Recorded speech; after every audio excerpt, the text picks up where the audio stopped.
स्थानिक स्वराज्य संस्था निवडणुका लांबणीवर.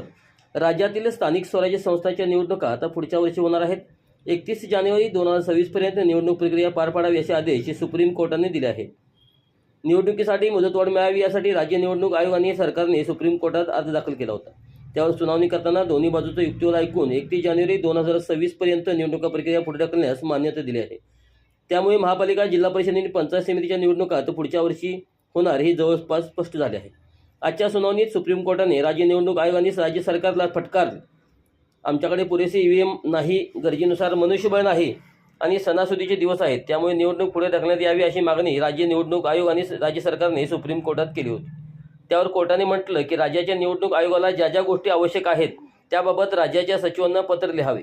31 ऑक्टोबरपर्यंत तुम्ही कर्मचाऱ्यांची मागणी करा. आम्ही 4 महिन्यामध्ये निवडणूक घेण्याचे आदेश दिले आहेत.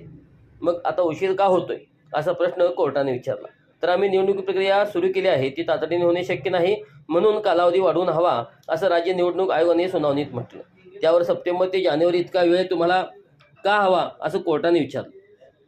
त्यावर आम्हाला ईव्हीएम नोव्हेंबरमध्ये मिळणार आहेत, त्याशिवाय मनुष्यबळाची कमतरता आहे, त्यामुळे या प्रक्रियेला वेळ लागतोय असा युक्तिवाद त्यांनी मांडला. त्यावर सुप्रीम कोर्टाने आदेश काढत 31 जानेवारी 2026 पर्यंत आम्ही तुम्हाला मुदतवाढ देतो, तुमच्या कामात गती आणा.